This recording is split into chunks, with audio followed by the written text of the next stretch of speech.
31st July 2013, three Sikhs were convicted for the assault on General Brar. One Sikh had already pleaded guilty and taken responsibility for the attack.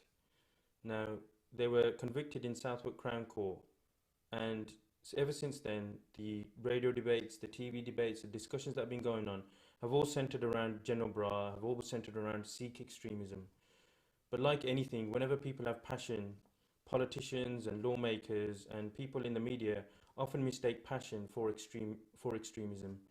Now, the purpose of this video is to sort of look at some of the aspects of the case that have been overlooked.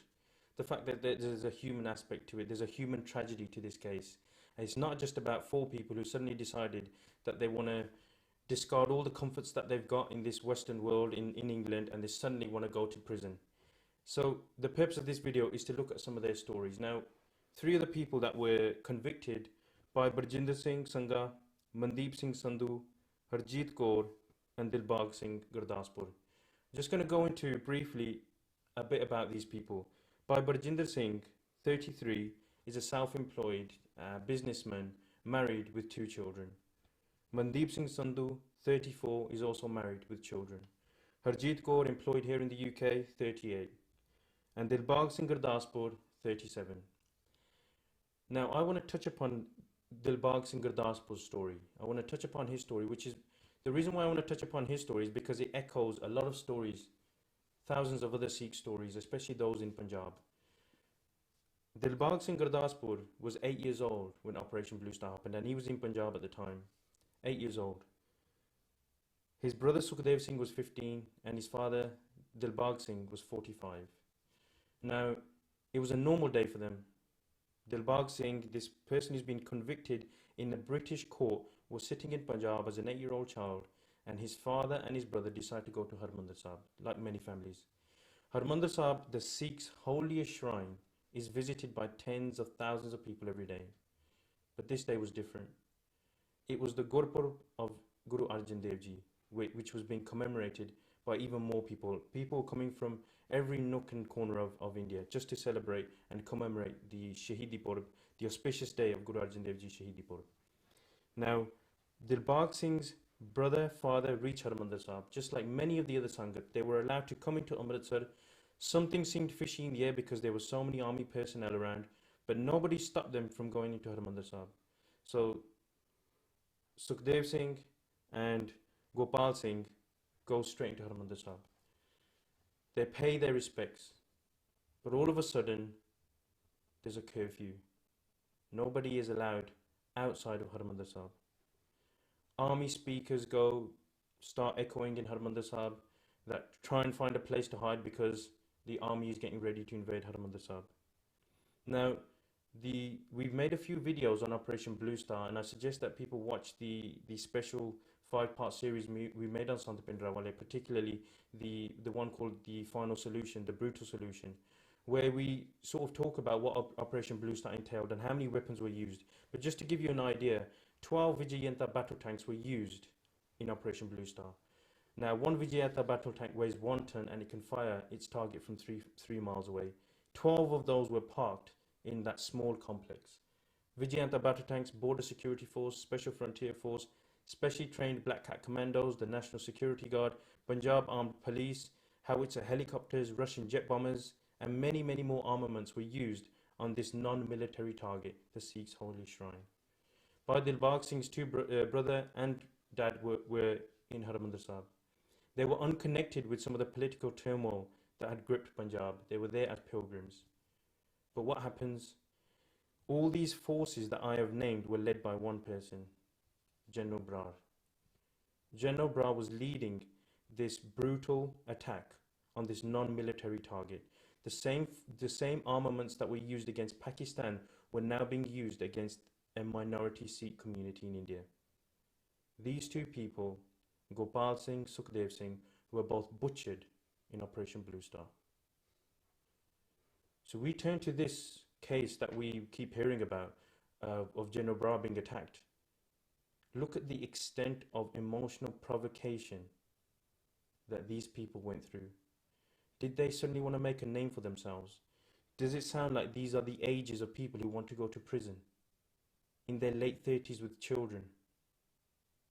What went through their minds when they saw General Brar? When they knew General Brar was in the UK, what went through their minds? They could see the hell that was unleashed on Harmandir Sahib, the hell that was unleashed on the people of Punjab. Just like Udham Singh, how many decades did it take for him to come to England? He could never forget the scene that he saw at Jallianwala Bagh. So he travelled all those thousands of miles and came to London and shot General O'Dwyer. Dilbagh Singh, as an 8-year-old boy, tried to escape the turmoil, the persecution that Sikhs were facing in Punjab, to come to the UK for a safe haven. And what happens to him in the year 2012 in London? General Brar is walking on the streets. How do we expect this man to feel? Then we get asked the question, well, how can you justify this attack? Is this Sikh extremism? And on a side note, as RajoanaTV, we wholeheartedly condemn the statement made by the Crown Prosecution Service that this is an alarming thing for this UK, that Sikh extremism is on the rise in the UK. We completely condemn that statement, because look at the human tragedy involved with these people. You then ask this thing about extremism. Sikhs have always been lauded in this country as one of the most law-abiding citizens, the highest taxpayers. We have some of the best results in colleges and schools. And all of a sudden, we are now being called extremists. Where does this extremism come from? Should we not question the British government who've allowed such a butcher into this country? Should we not question the morals and the values of the British government? If we are such a law-abiding country, law-abiding people, and we're always being lauded as such, should we not be taken care of? Our feelings, our sensitivities, what we feel, what we want, what's going to hurt us, does that not count for anything? These are the questions that we are asking. And the people who are having these debates, ask yourself this. 2 weeks ago, Pamela Geller and Robert Spencer, who are quite vocal against Islamic extremism, they are based in the US, wanted to come to the UK to deliver some speeches and join a few organisations in this country to do a march. They were refused a visa because it may incite violence. It may make people take the law into their own hands because of their views. If somebody like Geller and Spencer can be denied a visa, how is Brar allowed to walk freely on the streets of London? These are their views on a particular religion. This man has got the blood of 5,000 Sikhs on his hands. He continues to have Z+ security, which means he has 24 round-the-clock protection.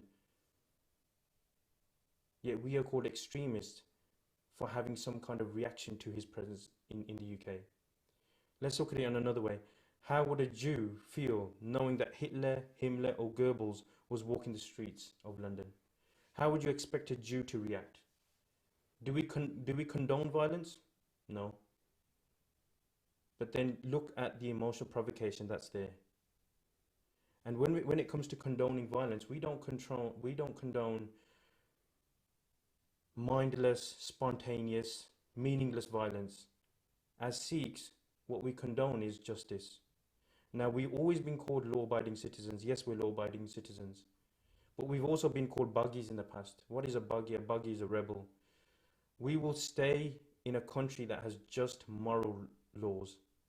But we have always become buggies when those laws are unjust, they're racist and they're brutal.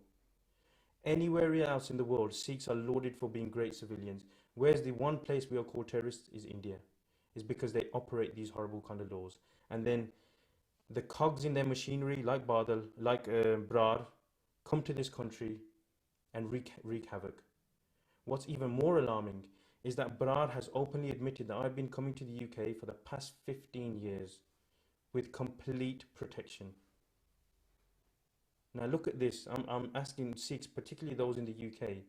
We have been lobbying this government for the past 30 years, tirelessly, with memos, with protests, with 30 to 100,000 going to Hyde Park every single year, year in, year out, so we can bring to book people like Brar, people like Gill, people like Samed Saini, the killers of Sikhs, so we can bring them to book.